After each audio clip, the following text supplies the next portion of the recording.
ओम शांति। आज हम बाप दादा की अव्यक्त वाणियों का रिवाइज्ड कोर्स सुनेंगे। ओरिजिनल डेट है 26 अक्टूबर 1991 और आज बाबा हमें क्या समझा रहे हैं? तपस्या का प्रत्यक्ष फल खुशी, है ना। पहले तो हम सोचते थे तपस्या मतलब ऐसे टांग पे टांग चढ़ा के बैठ गए, सीरियस, है ना। लेकिन आज बाबा हमें तपस्या का सच्चा अर्थ भी समझाते हैं और ये भी समझाते हैं जो सच्चा तपस्वी है, जो अपने एक्शन तपस्वी के रखता है, कर्म तपस्वी के करता है, उसको उसके अंदर निशानी दिखाई देती खुशी की, क्योंकि खुशी प्रत्यक्ष फल है तपस्या का। लेकिन पहले समझेंगे तपस्या है क्या, है ना। वो तपस्या नहीं है टांग पे टांग चढ़ा के बस बैठ गए, वो तपस्या नहीं है ना। तपस्या क्या है वो पहले समझेंगे। तो आज बाप दादा अपने सर्व तपस्वी राज बच्चों को देख रहे हैं। तपस्वी भी हो और राज अधिकारी भी हो, इसीलिए तपस्वी राज हो। तो आज बाबा ने कितना सुंदर टाइटल दिया, तपस्वी राज, है ना। बाबा हमें कहते तपस्वी राज, तपस्वी भी है और राज अधिकारी भी है। आज तपस्या का नशा है और कल की भविष्य राजाई पाने का भी इक्वल नशा है। तपस्या अर्थात राज्य अधिकारी बनना। जो आज तपस्वी है उसको कल विश्व राज अधिकारी बनना ही है, क्योंकि तपस्या से स्वराज अधिकारी बन जाएंगे, तो स्वराज अधिकारी सो विश्वराज अधिकारी बनेंगे।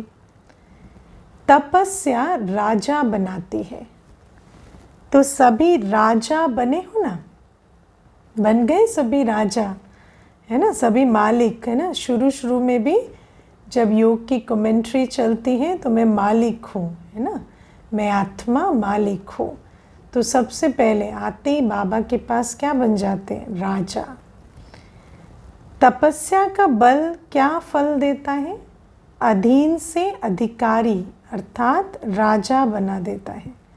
पहले तो हम सोचते थे क्या करें, मन सोच लेता है, आंखें देख लेती हैं, कान में सुनाई दे जाता है, विचलित हो जाते हैं। लेकिन तपस्या करने लगे, जब से बाबा को जाना, बाबा को पहचाना, बाबा के बने, तो फिर पहला परिवर्तन अधीन से अधिकारी बन गए। अपने कर्मेंद्रियों पर भी अधिकार आ गया, बाबा के दिल पर भी अधिकार आ गया। पहले तो अपने आप को क्या समझते थे? प्रार्थी, याचक, पुजारी, लेकिन अब अधिकारी बन गए। तो बाबा कहते तपस्या का बल क्या फल देता है? अधीन से अधिकारी अर्थात राजा बना देता है। इसलिए गायन भी है, तपस्या से राज्य भाग्य प्राप्त होता है। लेकिन पहले कौन सा राज्य भाग्य मिलता है? स्वराज और बाबा के दिल पर राज, और फिर विश्व का राज, है ना। तो तपस्या से राज्य भाग्य मिलता है। तो भाग्य कितना श्रेष्ठ है। ऐसा भाग्य सारे कल्प में किसी को भी प्राप्त नहीं हो सकता है ना। कोई ऐसी पढ़ाई नहीं, कोई ऐसा तप नहीं जो राजा बना दे। दुनिया में कभी ऐसा नहीं कहते ये पढ़ने से राजा बन जाएंगे, इस स्कूल में जाने से राजा बन के निकलेंगे, या सन्यासी भी कभी ऐसा नहीं कहते इस तपस्या से हम राजा बनेंगे, है ना। कहते हैं हम मुक्त हो जाएंगे, लेकिन मुक्त भी होते नहीं हैं, वो अलग बात है। लेकिन बाबा कहते ऐसी तपस्या का कभी वर्णन भी नहीं होता जिससे राजा बन जाए। इतना बड़ा भाग्य है जो भाग्य विधाता को अपना बना लिया।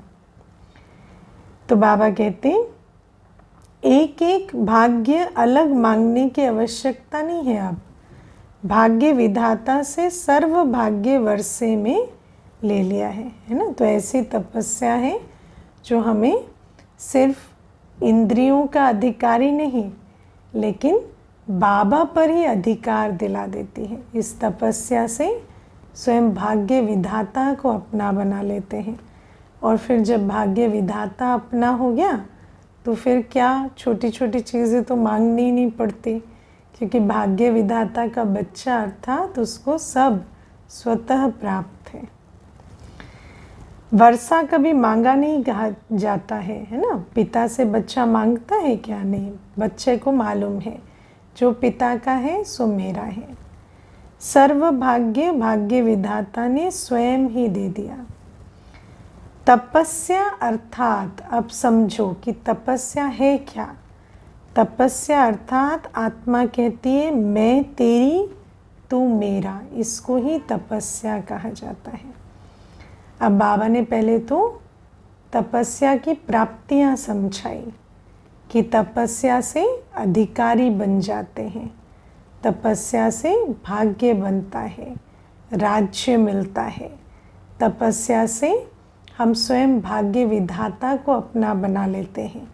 अब वो कौन सी तपस्या है जिससे सब कुछ संभव होता है? तो छोटी सी तपस्या, मैं तेरी तू मेरा, है ना। लेकिन पहले कौन सा है? मैं तेरी। तो बाप को पहचानना, बाप का बन जाना, माना बाप को अपना बना लेना। और बाप को अपना बना लेना तो वर्षे के रूप में सब कुछ मिल जाता है। तो ये है छोटी सी तपस्या जो करनी है। इसी तपस्या के बल से भाग्य विधाता को अपना बना दिया है। कैसे बनाते हैं भगवान को अपना? उसका हो जाना ही उसको अपना बनाना है। भाग्य विधाता बाप भी कहते हैं मैं तेरा। तो कितना श्रेष्ठ भाग्य हो गया। भाग्य के साथ साथ स्वराज अभी मिला है ना। फिर जो आत्मा बाबा की बन जाती है, बाबा को अपना बना लेती है, उसके पास कौन सा बल भर जाता है? स्वराज्य का बल। उसकी इंद्रियां, उसके मन बुद्धि संस्कार स्वयं, है ना, उसकी आज्ञा पर चलने लगते हैं। तो बाबा कहते हैं अभी अभी इंस्टेंट बाबा को अपना बनाया, बाबा के बने तो इंस्टेंट क्या फल मिलता है कि इन स्वराज अधिकारी बन जाते हैं। ये प्रत्यक्ष फल तो सबको अनुभव होता है ना, कि पहले जैसे हमारी इंद्रियां और मन बुद्धि हमें चलाते थे, पुराने संस्कार चलाते थे, अब हमारा उन पर कंट्रोल आ गया। तो ये परिवर्तन कैसे आता है? बाबा का बनने से। तो बाबा कहते हैं कि भाग्य के साथ साथ स्वराज अभी मिला है।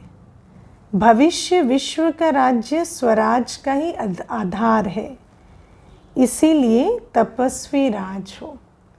अब तपस्या से पहले आज के दिन स्वराज ले लिया और फिर इसी आधार से भविष्य राज भी ले लेंगे, इसीलिए क्या है? तपस्वी राज हो गए। बाप दादा को भी अपने हर एक राज्य अधिकारी बच्चे को देखकर हर्ष होता है। भक्ति में अनेक जन्मों में बाप दादा के आगे क्या बोला है, याद है या भूल गए? हाँ, बाबा अभी हमें एक एक भक्ति के वायदे भी याद दिलाते हैं। बार बार अपने को मैं गुलाम ही बोला है ना। मैं गुलाम ही बोला, मैं गुलाम तेरा। बाप कहते मेरे बच्चे और गुलाम, सर्वशक्तिवान के बच्चे और गुलाम शोभता है। हाँ, बाबा कहते भक्ति में देखो रावण मत पे तुमने क्या किया, भगवान के बच्चे अपने को गुलाम कहने लगे। सुना है ना ये गीत, मैं गुलाम तेरा, है ना। तो बाबा कहते हैं अभी भी कभी गुलाम तो नहीं बन जाते हो, गुलामपन के पुराने संस्कार कभी इमर्ज तो नहीं होते हैं, माया के गुलाम होते हो। हाँ, अभी तो अधिकारी बन गए ना, या कभी इंद्रियों के गुलाम, कभी माया के गुलाम बन जाते हो। माया अर्थात कमज़ोर संकल्प, पुरानी भावनाएं, है ना, इच्छाएं, इनके गुलाम तो नहीं बन जाते हो। तो बाबा कहते ऐसे संकल्पों और इंद्रियों की गुलामी से तो छूट गए ना बच्चे। राजा कभी गुलाम नहीं बन सकता है ना, लेकिन पहले राजा का बच्चा बने तो राजा बने, है ना। तो जैसे ही मैं बाबा का तो और बाबा मेरा, तब जाकर ये गुलामी छूटती है, क्योंकि स्मृति आ जाती है कि मैं ऊंचते ऊंच बाप की संतान गुलाम नहीं हूँ। गुलामपन छूट गया, वह कभी कभी अच्छा लगता है। तो तपस्या का बल बहुत श्रेष्ठ है। और क्या तपस्या करते हो? तपस्या में मेहनत करते हो? कोई मेहनत है? हाँ, बाबा का बनना कोई मेहनत है? ये तो सहज ते सहज है। जिसके थे, जिसके हैं और जिसके सदा रहेंगे, उसका बनना क्या मेहनत है।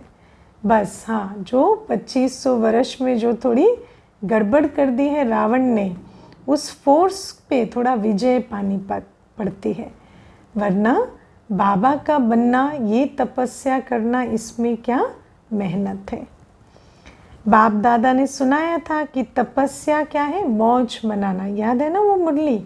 बाबा ने कहा तपस्या ही मौज है, क्योंकि तपस्या माना बाप का बनना, और बाप का बनना माना अलग अलग झूलों में रोज़ झूलना, मौज मनाना।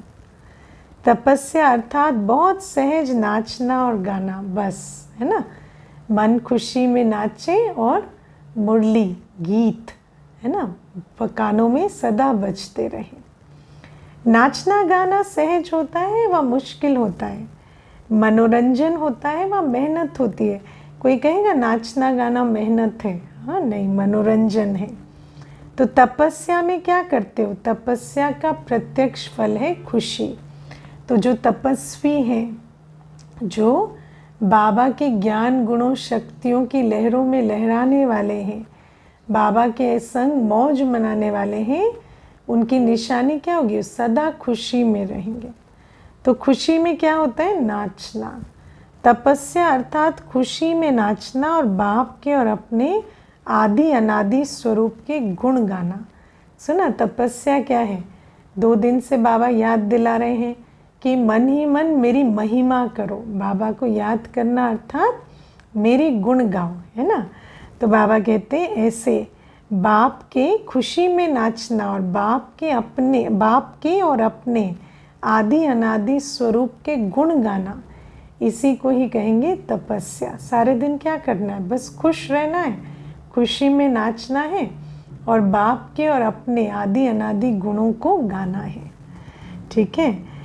तो ये गीत कितना बड़ा और कितना सहज है, और वैसे भी अपने भी और बाबा के भी जो आदि अनादि गुणों का गीत है, वो तो कितना अनंत है ना, क्योंकि बाबा के गुणों का तो अंत नहीं। और अपने भी जो ओरिजिनल स्वरूप है वो बहुत बड़ा है। तो बाबा कहते हैं ऐसे ये जो गीत है, ये गाना सहज भी है और ये गीत बहुत बड़ा भी है।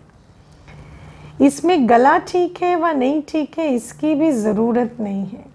निरंतर ये गीत गा सकते हो और निरंतर खुशी में नाचते हो। तो तपस्या का अर्थ क्या हुआ? नाचना और गाना। कितना सहज है। माथा भारी उसका होता है जो छोटी सी गलती करते हैं। सुना, खुशी गुम हो जाना, माथा भारी होना, ये कैसे होता है? कर्मों से गलती, चाहे संकल्प में गलती, बोल में या कर्म में। अब गलती किसे कहेंगे? जब श्रीमत की मर्यादा लांघती है, श्रीमत के बाहर संकल्प लिया, बोल किया, कर्म किया, तो उससे माथा भारी होता है। ब्राह्मण जीवन में कभी किसका माथा भारी हो नहीं सकता। हॉस्पिटल बनाने वालों का माथा भारी हुआ? इतनी बड़ी बड़ी सेवा हो गई है ना, इतने शांतिवन बन गया, हॉस्पिटल बन गया, तो भी माथा थोड़ी भारी हुआ। ट्रस्टी सामने बैठे हैं ना, बाबा कहते हैं सब ट्रस्टी जो बनाने वाले हैं, निमित्त कार्य करने वाले हैं, सब बैठे हैं। बाबा पूछते हैं माथा भारी हुआ? माथा भारी है। जब करन करावनहार बाप है तो आपको क्या बोझ है ना। वो करा रहा है, हुक्म चला रहा है, और हम सच्चे सेवाधारी निमित्त और निर्माण बनकर कर रहे हैं। हमें मेहनत सिर्फ एक ही चीज़ की करनी है। कौन सी? मैं बाबा का और बाबा मेरा। इसमें भी मेहनत नहीं लगती, क्योंकि ये भी सहज है, सत्य है। और ये एक पुरुषार्थ किया तो फिर बाकी सब सहज हो जाता, क्योंकि जब बाप स्वयं साथ है तो हर कार्य, हर सेवा जैसे कि निमित्त बनकर हुई ही पड़ी है। तो बाबा कहते कोई बोझ नहीं है। तो बाबा कहते जब करण करावनहार बाप है तो आपको क्या बोझ है? ये तो निमित्त बनाकर भाग्य बनाने का साधन बना रहे हैं। बस ये सोचो कि हम तो बहती गंगा में हाथ धो रहे हैं। बाबा ही निमित्त बना रहा है, बाबा ही ये निमित्त बनाने का साधन तैयार कर कर हमारा भाग्य बना रहा है। आपकी जिम्मेवारी क्या है? बाबा कहते बाप के बजाय अपनी जिम्मेवारी समझ लेते हैं तो माथा भारी होता है। मैंपन से माथा भारी होता है। बाप सर्वशक्तिवान मेरा साथी है तो फिर क्या भारीपन होगा? छोटी सी गलती कर देते हो कि मेरी जिम्मेवारी समझते हो तो माथा भारी होता है। सुना? कौन सी गलती से माथा भारी होता है? मैंपन में आते हो तो माथा भारी होता है। फिर लगता है इतना बड़ा कार्य और मुझे करना है ना? तो आपको कहाँ करना है? कराने वाले ने कराना है, आपको तो बस निमित्त बन अपना भाग्य बनाना है। बाप सर्वशक्तिवान मेरा साथी है तो क्या भारीपन होगा? लेकिन छोटी सी गलती कर देते हो, मेरी जिम्मेवारी समझते हो तो माथा भारी होता है। तो ब्राह्मण जीवन ही नाचो गाओ और मौज करो। तो बाबा कहते ब्राह्मण जीवन ही नाचो गाओ और मौज करो। सेवा चाहे वाचा है चाहे कर्मणा, ये सेवा भी एक खेल है ना? और खेल तो खेलना ज़रूरी है ना। खेल स्वास्थ्य के लिए अच्छा होता है। तो बाप का बनकर फिर करना क्या है? सब कुछ तो मिल गया, तो पाने के लिए तो कुछ करना नहीं है। तो फिर ये संगम युग सेवा का खेल करते बिता देना है। खेल क्यों है? क्योंकि सेवा सफल हुई पड़ी है। सेवा की सफलता तो पहले से ही निश्चित है। बस निमित्त मात्र एक खेल की तरह हाथ लगाते हैं, सफलता पाते हैं। सेवा कोई और चीज़ नहीं है। कोई दिमाग के खेल होते हैं, कोई हल्के खेल होते हैं, लेकिन है तो खेल ना। दिमाग के खेल में दिमाग भारी होता है क्या? अब मानो कोई चेस खेलता है, दिमाग का खेल है। कोई वर्ड जो है ना, क्रॉसवर्ड पजल खेलता है, तो कोई ऐसे थोड़ी कहेगा आज मैंने 10 क्रॉसवर्ड सॉल्व किए तो मेरा माथा भारी हो गया। नहीं, दिमाग का खेल भी है, लेकिन खेल है तो क्या होता है? रिफ्रेश होते हैं, है ना? ऐसा लगता है एक्सरसाइज हो गई। तो सेवा भी एक खेल है। किसके लिए? तपस्वी के लिए। तो बाबा कहते कि तो ये सब खेल करते हो तो चाहे कितना भी बड़ा सोचने का काम हो, अटेंशन देने का कभी काम हो, क्योंकि देखो यज्ञ में सेवाएं भी विभिन्न प्रकार की होती हैं, है ना? कोई अकाउंट संभालते हैं, कोई फाइनेंस संभालते हैं, कोई लीगल मैटर्स देखते हैं, कोई अन्य प्रकार की सेवाएं देखते हैं, है ना? सिर्फ वाचा या सिर्फ स्थूल सेवा तो नहीं है ना, बहुत प्रकार की सेवाएं हैं। कोई बैंक के काम देखेंगे, कोई किसी प्रकार के देखेंगे। तो इतना बड़ा यज्ञ है तो हर प्रकार के कार्य होते हैं। कोई एडमिनिस्ट्रेशन देखते हैं, कोई लैंड वगैरह का काम देखते हैं। तो बाबा कहते हैं ये सारा, भले ही दिमाग लगाने का भी काम हो तो भी क्या है? मालूम है करावनहार बैठा है, इसीलिए खेल के रूप में बहुत हल्के होके करते हैं। तो बाबा कहते चाहे सोचने का काम हो, चाहे अटेंशन देने का काम हो, है ना? लेकिन मास्टर सर्वशक्तिवान आत्मा के लिए सब खेल है, क्योंकि हम मास्टर सर्वशक्तिवान हैं, सर्वशक्तिवान की संतान। तो सर्वशक्तियों की स्मृति से समर्थी अपने साथ चलती है, इसीलिए खेल है। ऐसे है ना? बाबा पूछते हैं, बाबा बताते हैं कि ये यथार्थ स्थिति है। जब मैं बाबा की, बाबा मेरा और बाबा का कार्य खेल के रूप में मुझे संगम युग में करना है, तो मास्टर सर्वशक्तिवान की अवस्था से ऐसी स्थिति में मुझे सेवा करनी चाहिए। फिर बाबा पूछते हैं ऐसा है ना? बात थोड़ा थोड़ा करते करते थक जाते हो, मेजॉरिटी अथक बनते हो, लेकिन कभी कभी थोड़ा थक जाते हो। अब बाबा रिजल्ट सुनाते हैं। यही योग का प्रयोग, योग का प्रयोग, क्योंकि तपस्वी अर्थात योगी बाबा के बन गए तो बाबा की याद की शक्ति, संबंध की शक्ति, बाबा के गुणों खजानों की शक्ति से कार्य करना चाहिए। यह है योग का प्रयोग, है ना।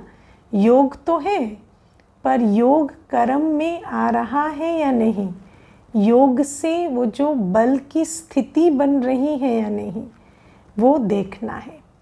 तो बाबा कहते हैं यही योग का प्रयोग सर्व खजानों को, चाहे समय, चाहे संकल्प, चाहे ज्ञान का खजाना व स्थूल तन भी, अगर योग के प्रयोग की रीति से प्रयोग करो तो हर खजाना बढ़ता रहेगा, है ना। जैसे जानकी दादी जी कहते थे, मैं जितनी वाचा सेवा करती हूँ उतनी शांति की शक्ति भी जमा करती हूँ, क्योंकि शांति के सागर की याद में, है ना, वाचा में आते हैं तो वाणी चला रहे हैं, वाचा की शक्ति का प्रयोग कर रहे हैं, लेकिन बाबा की याद से, है ना, शांति का खजाना भी बढ़ता चला जा रहा है। तो बाबा कहते जब तुम योग की अवस्था में हर कर्म करेंगे ना, तो हर खजाना, संकल्प का, समय का, ज्ञान का, शक्तियों का, हर खजाना ऐसा लगेगा जैसे खर्च नहीं हुआ, बढ़ता चला जा रहा है। हमारा रियल टाइम, एनर्जी रोज़ और ज़्यादा हमारे पास है। ऐसा नहीं लगेगा कि सेवा बढ़ रही है तो हमारे पास कमी हो रही है, समय की, एनर्जी की, ज्ञान के खजानों की। जितनी ज़्यादा क्लास करेंगे ऐसा लगेगा और ये बात भी बता सकते हैं, ये बात भी शेयर करने की है, ये ज्ञान रतन भी बाबा के कितने अनमोल हैं, अनेकों को सुनने चाहिए। तो ज्ञान का खजाना भी जितना बांटेंगे बढ़ेगा, जितना समय लगाएंगे उतना ऐसा लगेगा जैसे हम तो बिल्कुल आज फ्री हो, आज तो कुछ सेवा ही नहीं की, और भी कर सकते हैं। तो बाबा कहते हैं योग के प्रयोग से खजाने बढ़ते हैं। तो बाबा कहते हैं इस तपस्या वर्ष में योग का प्रयोग किया है ना, क्या प्रयोग किया है, इस एक एक खजाने का प्रयोग करो, है ना। कैसे प्रयोग करो? कोई भी खजाने को कम खर्चा और प्राप्ति अधिक। अगर बाबा की याद में, है ना, कहीं भी समय लगा रहे हैं तो जैसे लगेगा कि कम समय में काम भी हो गया और समय बच गया, है ना। देखो कहते हैं ना, ज़्यादा समय लग गया या समय बच गया। अब समय तो लगा लेकिन फीलिंग ऐसी आएगी ये काम तो झटपट हो गया, समय बच गया, है ना। या ये जो हम सोचते थे इस विघ्न को तो सॉल्व करने में बहुत टाइम लगेगा, लेकिन बाबा की याद में ये तो जल्दी हो गया तो मेरा तो टाइम बच गया। तो बाबा कहते हैं ऐसे हर खजाने का ऐसा लगे कि जितना सोचा था उससे बचता चला जा रहा है। मेहनत कम, सफलता ज़्यादा, इस विधि से प्रयोग करो। जैसे समय को व संकल्प को उठाओ, है ना, संकल्प को भी उठाओ कि संकल्प करते ही सिद्ध हो गया, तो कोई संकल्प वेस्ट नहीं हुआ, एक तो संकल्पों में ही कार्य सिद्ध हो गया। ये श्रेष्ठ खजाने हैं। तो संकल्प का खर्च कम हो लेकिन प्राप्ति ज़्यादा हो। जो साधारण व्यक्ति 2-4 मिनट संकल्प चलाने के बाद, सोचने के बाद सफलता या प्राप्ति कर सकता है, वो आप 1-2 सेकंड में कर सकते हो। उनका 2-4 मिनट और आपका 1 सेकंड, है ना, उसी में ही परख लेंगे, निर्णय कर लेंगे और सल्यूशन मिल जाएगा। जिसको साकार में भी ब्रह्मा बाप कहते थे, कम खर्चा बाला नशीन, है ना। बाबा ये स्लोगन बच्चों को देते थे, कम खर्च बाला नशीन। माना खर्च कम हो और चीज़ अच्छी आए, है ना। चीज़ माना कोई भी प्राप्ति, वो सफलता अच्छी आए। और देखो ब्रह्मा बाबा की भी अंतिम जो स्टेज थी उसका वर्णन किया जाता है कि जैसे बाबा एक दो लाइनों में ही सारा मैटर समझ जाते थे और उसका जो तोड़ है, निर्णय है, सल्यूशन है, वो सैल्वेशन दे के विदा कर देते थे। तो ऐसे देख कर ही भावनाएं जान लेते थे, आत्मा की इच्छा को समझ लेते थे। तो ये जो सफलता है कि संकल्प भी कम लगे, समय भी कम लगे और हर कार्य हमारे द्वारा बाबा करवा ले, ये योग की सिद्धि है ना। लेकिन जितना हर कार्य में योग का प्रयोग करेंगे, क्योंकि कार्य करते हैं क्या होता है, मेजॉरिटी बच्चे योग करते हैं तो योग करते हैं, कार्य करते हैं तो वही नॉर्मल कॉन्शियसनेस में आ जाते हैं, फिर उस समय योगी बनकर कार्य नहीं करते। बाबा की ज्ञान गुण शक्तियों का प्रयोग करते हुए, संबंध की शक्ति का प्रयोग करते हुए कार्य नहीं करते। तो जितना योग का प्रयोग करेंगे उतना ये सिद्धि मिलती जाएगी। कम खर्च बालानशील, खर्च कम करो लेकिन प्राप्ति 100 गुना हो। इससे क्या होगा, जो बचत होगी, चाहे समय की चाहे संकल्प की, तो बचत को औरों की सेवा में लगा सकेंगे, है ना। इसीलिए बाबा कहते हैं कि पहले तो हम सोचते कि हमारा शरीर निर्वाह और लौकिक जिम्मेवारियां ही इतनी मुश्किल है, लेकिन फिर बाबा के बच्चे डबल सेवा कैसे करते हैं ना, कि लौकिक अलौकिक दोनों में एकदम नंबर 1 जाते। लौकिक भी अच्छे से अच्छा, दुनिया के हिसाब से ऐसा संभलता नहीं है जैसे बाबा के बच्चों का संभलता, और फिर अलौकिक में भी अपना पूरा समय, पूरा शक्ति, पूरा धन का सहयोग भी देते। तो कैसे होता है, क्योंकि कम खर्च बालानशीन से बचत करते हैं, क्योंकि विकारी कर्मों से समय, शक्ति, तन मन धन निकलता है, और फिर जो एक्स्ट्रा देहाभिमानवश वेस्ट हो रहा था वो भी खत्म होता है, और फिर योग के प्रयोग से और ही कम खर्च बालानशीन होता है। तो इतनी बचत फिर कहाँ लगानी है, ईश्वरीय सेवा में। दान पुण्य कौन कर सकता है, जिसको धन की बचत होती है ना। अगर अपने प्रति लगाते, जितना ही कमाया और खाया, है ना, अगर इतना ही कमाते हैं कि सिर्फ अपने प्रति लगे, है ना, क्योंकि अभी तो ऐसा ही, जब बाबा के ज्ञान में आते हैं, घर में आते हैं बच्चे, तो ऐसा अनुभव करते हैं हमारे पास तो अपने हिसाब से भी लगता है टाइम कम है, पैसा कम है ना, शक्ति कम है, तो ऐसी अवस्था से आते हैं। लेकिन बाबा कहते हैं जब ऐसे बचत करेंगे तब तो जाकर सेवाधारी बनेंगे। अगर बचत नहीं है, सिर्फ उतना ही कमा रहे हैं जितना अपने प्रति पर्याप्त है, तो फिर दान कैसे करेंगे, है ना। तो बाबा कहते फिर दान पुण्य तो कर नहीं सकेंगे। तो आज बाबा बचत की स्कीम बता रहे हैं कि योग के प्रयोग से अपने खजानों को बचाओ।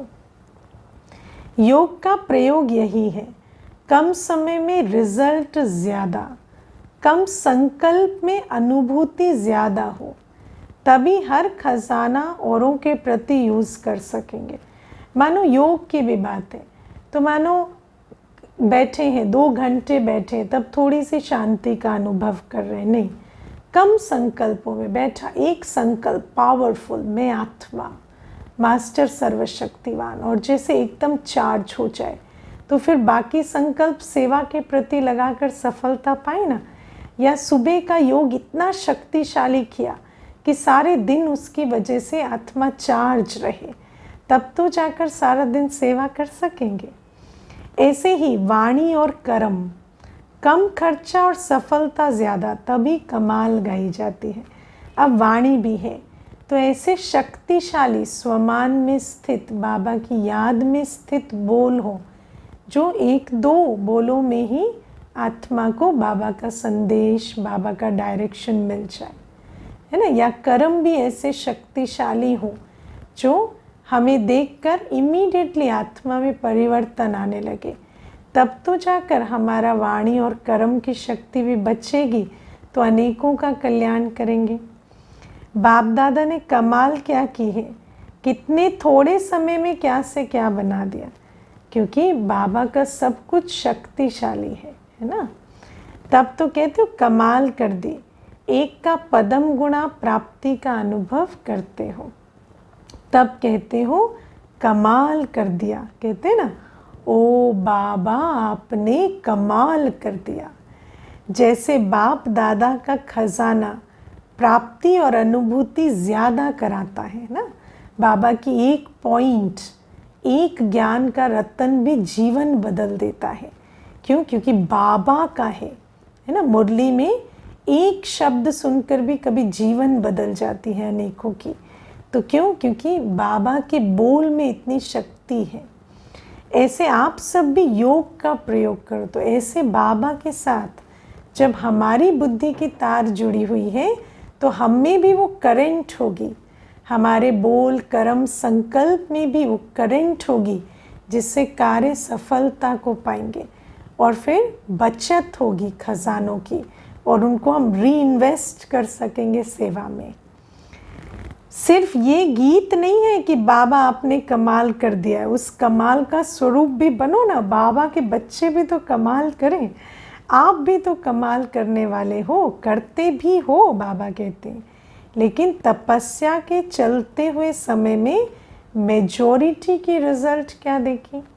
अब बाबा कहते हैं ऐसा नहीं बच्चे नहीं करते हैं, लेकिन सुन लो रिजल्ट है ना।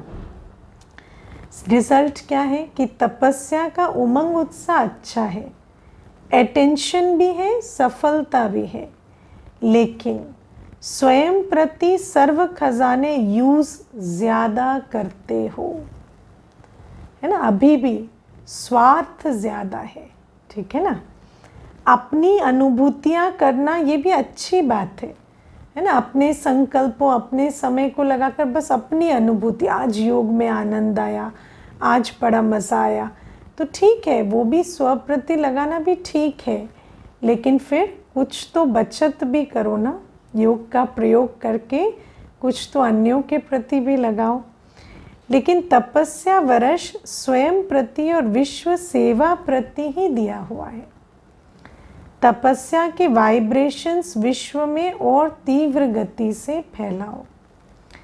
जो सुनाया कि योग के प्रयोग को और अनुभव की प्रयोगशाला में प्रयोग की गति को बढ़ाओ, है ना। अनुभूतियाँ भी बढ़ाओ और योग के प्रयोग से हर खजाना भी बचाओ, तभी जाकर ये जो सेवा का कार्य है ये संपन्न होगा।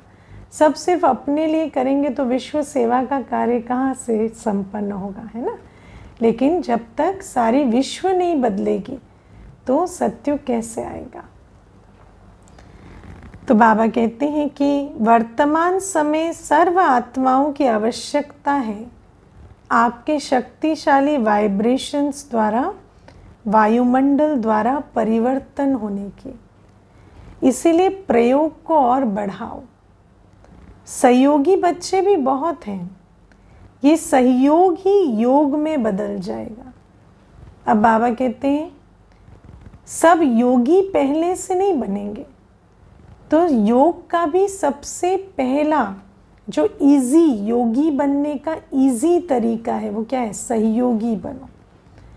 अपने तन का, मन का, धन का सहयोग दो, तो सहयोग योगी बना देता है। सहयोगी से योगी बनना आसान हो जाता है। तो बाबा कहते सहयोगी बच्चे भी बहुत हैं, ये सहयोग ही योग में बदल जाएगा, है ना। इसीलिए कोई योगी नहीं बनता तो उसको सहयोगी बनाओ, सहयोगी बनेगा तो योगी भी बन जाएगा। एक है स्नेही सहयोगी और दूसरे हैं सहयोगी योगी। सुना, स्नेह से सहयोग, हर एक को स्नेह से नज़दीक लाओ, उसको भी बाबा के यज्ञ से प्यार कराओ और फिर उसका कुछ सफल कराओ, सहयोगी बनाओ। और फिर सहयोगी जो है वो धीरे धीरे योगी बन जाएंगे। और तीसरे हैं निरंतर योगी प्रयोगी। 3 स्टेज है, पहले स्नेही सहयोगी, फिर सहयोगी योगी और फिर निरंतर योगी प्रयोगी। तो जो निरंतर योगी प्रयोगी होता है उसकी तो योग के बल से ही खजानों की बचत होते होते विश्व सेवा में वो लगाता चला जाता है और विश्व का परिवर्तन का कार्य संपन्न होता जाता है। अभी अपने से पूछो, मैं कौन हूँ? स्नेही सहयोगी हूँ, सहयोगी योगी हूँ, या निरंतर योगी प्रयोगी हूँ, है ना। अब देखो, कई तो कभी सहयोग नहीं करते, तो सहयोग नहीं करने वाले का योग नहीं लगता, है ना। तो इसीलिए बाबा कहते हैं ये तीनों में से देखो अपनी स्टेज क्या है। लेकिन बाप दादा को तीनों ही प्रकार के बच्चे प्रिय हैं। कई बच्चों के वाइब्रेशंस बाप दादा के पास पहुँचे हैं, क्योंकि माता पिता को तो छोटे बच्चे भी उतने ही प्रिय होते हैं। तो जो छोटे बच्चे हैं वो भी बाबा को उतने ही प्रिय हैं। तो बाबा कहते भिन्न भिन्न प्रकार के वाइब्रेशंस हैं। जानते हो कौन सी बात बाप के पास पहुंची है? हाँ, कौन सी बात पहुंची है? इशारे से समझने वाले हो ना। इस तपस्या वर्ष में जो कुछ हो रहा है इसका कारण क्या? बड़े बड़े प्रोजेक्ट्स कर रहे हो, इसका कारण क्या? कोई समझते हैं कि यही तपस्या का फल है, कोई तो समझते हैं कि तपस्या हो रही है इसीलिए सेवा भी वृद्धि को पा रही है, और कोई समझते तपस्या वर्ष में ये क्यों हम सेवा छोड़ के तपस्या करें। दोनों वाइब्रेशंस आते हैं। सुना, बाबा के बच्चों के ऐसे भी संकल्प होते हैं कि हम सिर्फ तपस्या करें, कोई वृद्धि के संकल्प नहीं होते। कई ऐसे होते हैं कहेंगे क्लास में सेवा की बात क्यों होती है, या है ना क्यों ये इसमें सफल करो, या सेंटर बन रहा है उसमें लगाओ, ये बातें क्यों होती हैं। तपस्या में तपस्या होनी चाहिए, लेकिन तपस्या में वृद्धि नहीं हुई तो फल क्या मिला, है ना। तो बाबा कहते हैं ऐसे वाइब्रेशंस भी बच्चों के पहुंचते हैं। कई तो समझते हैं कि हमारी तपस्या अच्छी चल रही है इसीलिए सेवा हो रही है, कई फिर समझते हैं सेवा से हमारी तपस्या का कोई लेना देना नहीं। लेकिन ये समय की तीव्र गति और तपस्या के वाइब्रेशन से आवश्यकता का पूर्ण होना, ये तपस्या के बल का फल है। समझा? इतनी आत्माओं को जो आज शक्ति की श्रेष्ठ वायुमंडल की आवश्यकता है, उन आत्माओं की वो आवश्यकता पूरी हो, इतना यज्ञ में वृद्धि हो कि इतनी आत्माओं की वो जो आस है, आवश्यकता है श्रेष्ठ वायुमंडल की, ईश्वरीय सेवा की, वो पूरी हो सके। यही तो तपस्या के बल का फल है। फल तो खाना पड़ेगा ना। ये ड्रामा दिखाता है कि तपस्या सर्व आवश्यकताओं को समय पर सहज पूर्ण कर सकती है ना। तो अगर सेवा बढ़ रही है तो इसका मतलब है तपस्या हो रही है। और जो न सहयोगी बन रहे हैं, न सेवा कर रहे हैं, न सेवा के वृद्धि का संकल्प करते हैं, वो समझ नहीं पा रहे कि तपस्या अर्थात अनेक आत्माओं की जो आस है वो पूर्ण हो, और पूर्ण तो तभी होगी जब सेवा बढ़ेगी। समझा? क्वेश्चन नहीं उठ सकता कि ये क्यों हो रहा है। तपस्या अर्थात सफलता सहज अनुभूति हो, आगे चलकर असंभव जैसे सहज संभव होता है, और ये ज़्यादा अनुभव ज़्यादा से ज़्यादा करते रहेंगे, है ना। बड़े बड़े प्रोजेक्ट्स, बड़े बड़े कार्य भी सहजता से पूर्ण होंगे। यही है तपस्या के बल का फल। विघ्नों का आना ये भी ड्रामा में आदि से अंत तक नूंद है। अब ऐसा नहीं कि कोई चैलेंजेस नहीं आएंगे, चैलेंजेस भी आएंगे, लेकिन वो पार भी होंगे और अनुभवी भी बनाएंगे।